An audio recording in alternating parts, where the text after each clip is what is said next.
Las traían sus réplicas las actrices de un día, copiadas con la letra característica de las alumnas de monjas. La joven que habría de interpretar el papel principal de la entrada en el gran mundo se adueñó del camerín en que se habían desnudado tantas tonadilleras famosas, emulas de Isabel Gamborino, amantes de hacendados y esposas de actores. Aún quedaban arreboles de color subido en un plato de porcelana blanca y una colada de mastic en el fondo de un pocillo. En una pared se ostentaba una rotunda interjección de arrienderos, trazada con carmín de labios. El canapé de seda canario tenía honduras, de las que no se cavaban con el peso de un solo cuerpo. El apuntador se deslizó en la concha, se dio comenzo en el ensayo de la entrada en el gran mundo, que habría de representarse al día siguiente a beneficio de los hospitales. Se estaba en agosto y sin embargo hacía frío. Nadie pudo observar, pero la oscuridad en que estaba sumida la platea, en las arañas se mecía de modo extraño, con vaivén de péndulos descompasados. El 20 de agosto, cuando apenas se entonaba el Agnus Dei de la misa de las 10, las dos torres de la catedral se unieron en ángulo recto, arrojando las campanas sobre la cruz del ábdice. En un segundo se contrariaron todas las perspectivas de la ciudad. Los aleros se embestían en medio de las calles. Tomando rumbos diversos, las paredes de las casas dejaban los tejados suspendidos en el aire, antes de estrellarlos con un tremendo molinete de vigas rotas. Las mulas rodaban por las calles empinadas, envueltas de nubes de carbón, con un casco cogido debajo de la cincha y la grupela azotándonos la cril. Las rosas del parque alzaron el vuelo, cayendo en zanias y arroyos que habían extraviado el cauce. Y luego aquella inestabilidad de la tierra, aquel temblor de anca exasperada por una avispa, aquel desajuste de las eras, aquel cerrarse de lo abierto y abrirse de lo cerrado. A la tercera sacudida, los muebles también entraron en la danza, pasando por encima de los barandales. Los armarios se dieron a la fuga, largando por los vientres abiertos sus entrañas de sábana y mantel. Todas las vajillas explotaron a un tiempo. Los cristales se encajaron en las persianas. Anchas grietas llenas de peines, camafeos, almanaques y daguerrotipos dividían la ciudad en islas, ya que el agua de los aljibes rotos de brocales corría hacia el puerto. Cuando la sangre comenzó a ensancharse en las telas, rasos y fieltros, todo había terminado. Un reloj de bolsillo colgado aún de su leontina marcó un adelanto de un minuto corto sobre los relojes muertos. Fue entonces cuando los hombres, al verse todavía en pie, comprendieron que había conocido un terremoto. Las moscas, salidas de no se sabía dónde, volaron al ras del suelo, más numerosas. Las sombras se habían cansado de multiplicar las advertencias. Muchos se disponían ahora a abandonar la ciudad. Al mes del pasado del terremoto, varias transeúntes corrieron hacia la fuente destruida. Una mujer perfectamente desconocida, probablemente una forastera. Fue entonces cuando los hombres, al verse todavía en pie, comprendieron que había conocido un terremoto. Las moscas, salidas de no se sabía dónde, volaron al ras del suelo, más numerosas. Las sombras se habían cansado de multiplicar las advertencias. Muchas se disponían ahora a abandonar la ciudad. Al mes de pasado el terremoto, varias transeúntes corrieron hacia la fuente destruida. Una mujer perfectamente desconocida, probablemente una forastera, había caído al pie de la estatua de Neptuno, con los brazos y las piernas en aspa. El delfín seguía vomitando un agua turbia que regaba plantas indeseables, nacidas al amparo de los lutos. El caso se repitió varias veces durante el día en distintos barrios de la ciudad. De pronto, alguien se desplomaba en una esquina, con el rostro amoratado y la córnea azulosa. Faltaron panaderos a la hora de hornear y muchos caballos volvieron solos a casa, trayendo un siniestro compás en la herradura.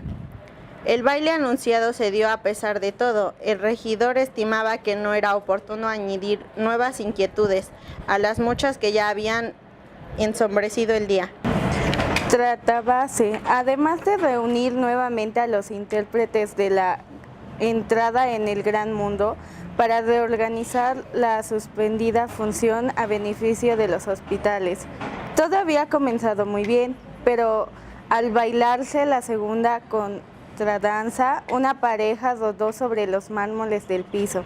El contrabajista cayó fuera del estrado, con el arco cubierto de espuma, llevándose las cuerdas atadas a un pie. Una mano insegura, al agarrarse de una borla, promovió un derrumbe de terciopelos sobre los jarrones chinos que adornan la consola del gran salón.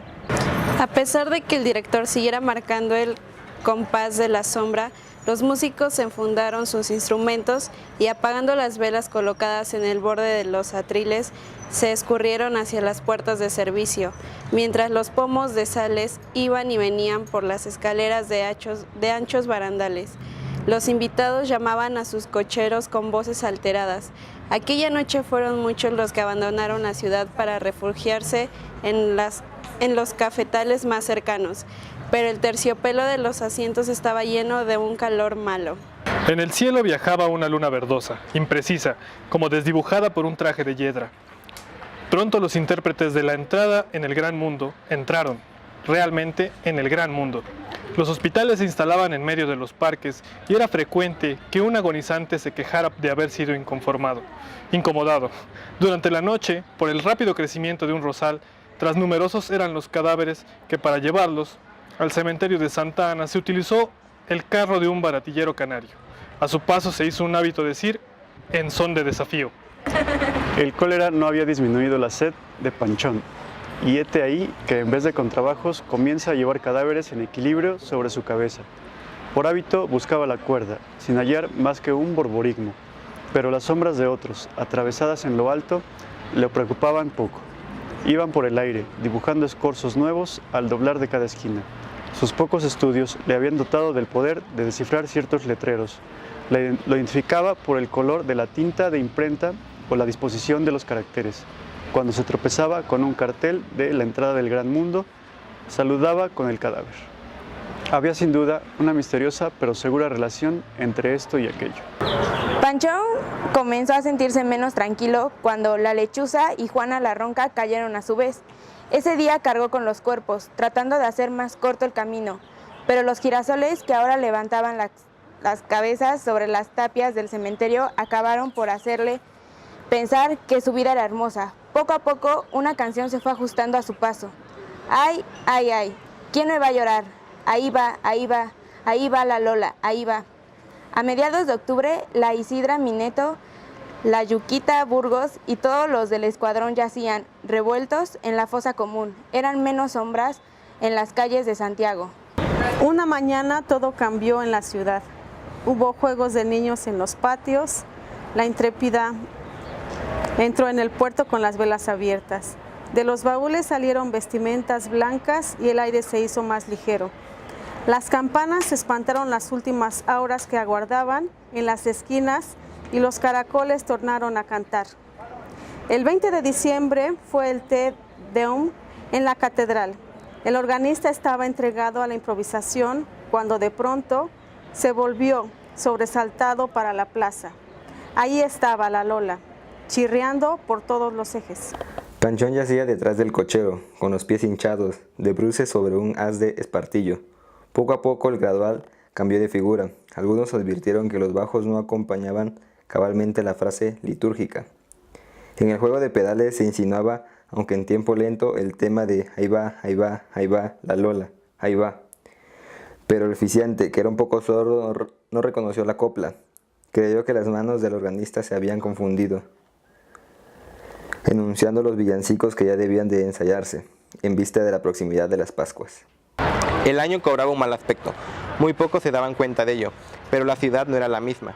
No estaba demostrado que los objetos pintaran en los pisos un cabal equivalente en sombras. Más aún, las sombras tenían una evidente propensión a quererse desprender de las cosas, como si las cosas tuvieran mala sombra. Una súbita proliferación de musgos ennegrecía los tejados, apremiadas por una humedad nueva las columnas de los soportales se desconchaban en una noche. Los balaustres de los balcones, en cambio, se llenaban de hendeduras y resquebrajos, al trabajar de rocío a sol, sacando clavos enmohecidos sobre las barrandas descascaradas. Algo había cambiado en la atmósfera. Las palomas de los patios se balanceaban sin arrullos sobre las patitas rosadas, como con ganas de guardarse las alas en los bolsillos. El diapasón de la campana mayor de la catedral había bajado un poco, como si aquellas inesperadas lluvias de enero la hubiesen hinchado, tomando el bronce por madera. Nunca hicieron tan largos viajes, y Cárcamo y Comagén. Los pregones entonaban con falsetes de sochantre en oficio de difuntos. Nadie creía ya en el dulzor de frutos agudos y los aguinaldos dejaron pasar su tiempo sin treparse a los árboles. Nada que fuera blanco prosperaba. Los rasos para vestidos de novia se cubrían de hongos en el fondo de los armarios y las nubes esperaban la noche para irse a la mar, siguiendo las velas de una goleta destinada a morir en una ensenada solitaria. Así andaban las cosas en Santiago cuando se celebraron con pompa de cruces, pecheras y entorchados los funerales del general Ena. Con los barnices encendidos por el sol, el contrabajo iba calle arriba, camino de la catedral en equilibrio sobre la cabeza del negro. A veces, Panchón alzaba el brazo derecho, alargando el índice hacia una cuerda áspera, que respondía con una nota grave. Hubo un tiempo en que faltaron en Santiago cuerdas de contrabajo. El ritmo del tripilí se marcó entonces con tiras de piel de chivo adelgazadas a filo de vidrio. Pero, desde aquellos días, la intrépida había venido a menudo, y la cuerda aquella que sonaba en lo alto, pues Panchón era una especie de gigante tonto, era de buena tripa, de excelente tripa, alzada de tono por el calor. Por eso la nota llenaba toda la calle, sacando rostros a las ventanas y haciendo parar las orejas a las mulas recuas carboneras. Panchón llegó a la sacristía. Sesgó el contrabajo para entrarlo por la puerta estrecha. Ya lo esperaba un músico impaciente, dando resina a las crines del arco. Un índice docto interrogó las 4 cuerdas, con un rechinar de clavijas en lo alto del mástil. Panchón, curioso, siguió al contrabajo que se alejaba a saltos sobre su única pata. Olía incienso. La nave estaba llena de autoridades y abanicos de encaje. En la penumbra creada por las colgaduras de luto, las solapas de cegra negra se vestían de reflejos plomizos. Cuando el sacerdote se acercó al catafalco, la orquesta entera comenzó a cantar. Colgándose por una ventana alto, un rayo de sol se detuvo en el cobre de las trompas. Con gestos de bastoneros, los fagotes acercaron las cañas a las bocas. Rodó un largo trémolo en los timbales. Los bajos atacaron, el unisonido, una letanía con inefección de dies irae. De pronto sonaron todos los sables. En un aleteo de rasos, las mantillas cayeron hacia adelante. Panchón salió de la catedral. Aquellos funerales suntuarios eran cosa distante y ajena. Además, estaba impaciente por beberse los 2 reales de vellón que acababa de ganar. Tal vez por ello, no observó que su sombra se había quedado atrás, en la nave, pintada sobre la baldosa en que se leía: polvo, cenizas, nada. Ahí estuvo largo rato, hasta que terminó la ceremonia y le envolvieron las chisteras. Entonces atravesó la plaza y entró en la bodega donde Panchón, ya borracho, la vio aparecer sin sorpresa. Se acostó a sus pies como un podenco. Era sombra de negro. La sumisión le era habitual. A nadie agradaba la sombra de Agüero. A nadie, porque era una danza triste, mala de bailar, que ponía notas de melancolía en los mejores araos. Pero hete aquí que todos lo cogen, de pronto, con la sombra. Tal parecía que la banda de los charoles no supiera tocar otra cosa. Lo mismo ocurría con la banda de la milicia de pardos. En las retretas, en los desfiles, se escuchaba siempre la misma melodía quejosa, girando en redondo como el caballo viejo de Tío Vivo. Esta repetición transformaba la sombra en su sombra, pues tal era el tedioso hábito de tocarla que su compás se alargaba renqueante, acabando por tener un no sé qué de marcha fúnebre, pero ahora la enfermedad alcanzaba los pianos. Bajo los dedos de las señoritas, las teclas amarillas llenaban de sombras las cajas de resonancia. Hubo quien se matriculó en una academia de música, sin más propósito que el de llegar a tocar la sombra. viejas espinetas olvidadas en los desvanes, claves de piuma y fortepianos baldados por el caumején. Conocieron también por simpatía el contagio de la maldita danza. Aun cuando nadie se acercara a ellos, los instrumentos rezagados cantaban con voces minúsculamente metálicas, uniendo las vibraciones de sus cuerdas a las cuerdas afines. También los vasos en los armarios cantaron la sombra, también los peines de los relojes de música, también los tremulantes y salicionales de órganos. El parque se había llenado de una gran tristeza. Los currutacos y las doncellas paseaban cada vez más despacio, sin tener ganas de hablarse. Los oficiales y bombardinos escandían, con voces de profundis, aquella sombra que coreaban 200 pianos de caja negra en todos los barrios de la ciudad. Hubo un sinsonte que se aprendió la sombra de cabo a rabo, pero lo hallaron muerto, de un atorón de cundiamores, cuando su amo, el peluquero Higinio, se disponía a enviarlo a doña Isabel II, como muestra de las maravillas que aún se daban en esta tierra. Llegó la época de las máscaras. Fueron aquellos unos carnavales tristes, de niños disfrazados, solos en las calles desiertas, de comparsas dispersas por un aguacero, de antifaces que ocultaban las caras largas, de dominós del santo oficio. Las doncellas que fueron a los bailes no hallaron novios, las orquestas tocaban con desgano. Los músicos de la banda tenían gestos de figuras de teatro mecánico. Los matasuegras eran de mal papel y las cornetas de cartón arrojaban voces de pavo real. Habladas por un sudor malo, las caretas dejaban en los labios un sabor de cola de pescado.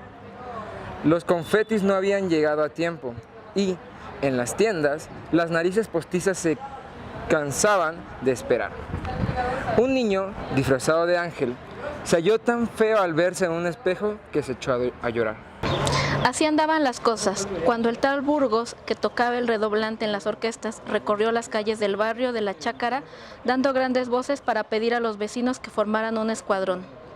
En la esquina de la cruz se reunieron los voluntarios. Panchón fue el primero en llegar trayendo su sombra. Luego aparecieron la Isidra, Mineto, la Lechuza, la Yuquita y Juana la Ronca. 3 botijas abrieron la marcha. Había que cantar algo que no fuera la sombra. Súbitamente, una copla voló por entre los tejados. El escuadrón de Burgos fue subiendo hacia el centro de la ciudad. Nuevos cantadores lo engrosaban en cada bocalle. El regidor del consejo, el síndico de cofradías, los oficiales de milicia, el celador, varios miembros de la Sociedad Económica de Amigos del País y hasta el obispo de Santiago salieron a los balcones para ver pasar el cortejo. Sin poderlo remediar, el maestro de música de la catedral marcó el compás con el pie derecho. Al caer la noche se encendió una enorme farola que podía divisarse desde los altos del puerto de Boniato. La farola se bamboleaba a la orilla de los tejados, haciendo alto en las tabernas, luego partía otra vez girando sobre sí misma, como el sol matemático de la máquina périca, que tanto se usará 40 años atrás en funciones de ópera de gran espectáculo. En pocos días los escuadrones proliferaron, multiplicándose de modo inexplicable. Cuando llegó el Santiago, más de 10 comparsas recorrían la ciudad, al ritmo de la canción que había matado a la sombra. El 19 de agosto, después del rosario y de una colación de fiambres, hubo gran animación en los soportales del teatro. Un poeta y el músico, de corbatas lisadas, bien cerradas las levitas al remate de las solapas, recibían un terreno propio. Llegaban doncellas vestidas de encajes y olores, acompañadas de madres que, al quitar el pie del estribo, lanzaban el coche sobre los muelles de la otra banda. Con gran aparato de látigos, los troncos impacientes, de herraduras azuladas por chispas de chinas pelonas, la Sociedad de Santiago concurría al ensayo.